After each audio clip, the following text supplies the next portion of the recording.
inequality in the United States. Since 1979, the concentration of net worth in the United States is divided this way. The richest 0.01% controls 34.6%. The richest 9.9% controls 38.5%.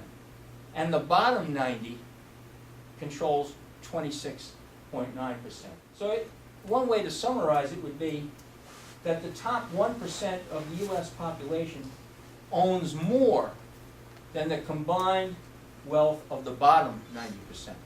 That's kind of a wild way of looking at things. Or another way of looking at it is 400 U.S. citizens have as much wealth as half the population of the country. 400 families.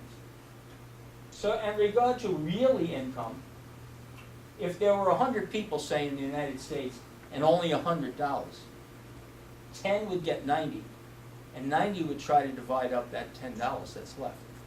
But that's, you know, that's not even the way it is. It's even worse than that. And we have billionaires. But you know, nobody's ever really looked at what $1 billion is. And here's a good way to look at it. What does $1 billion look like? If you had a yearly income of $29,000, just several thousand dollars below the poverty level, and you never spent a dime, it would take you 34,482 years to make $1 billion.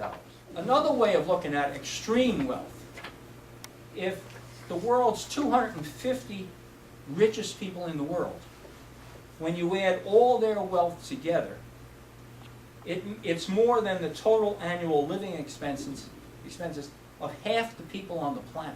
Well, if you get on the subway, say, at 59th Street, and you travel to the South Bronx, 18 minutes you're on the train. And I think if you get off at Brook Avenue, you have just traveled from the 7th wealthiest congressional district in the United States to the poorest. If you were to leave this neighborhood right now and travel down to Peter Claver's, the average life span is a difference of 30 years. They live 30 years less down there than up here. That's an arrangement. That's something we've kind of agreed on, that this is how we're going to separate people. That's a huge thing if you think of it that way, though.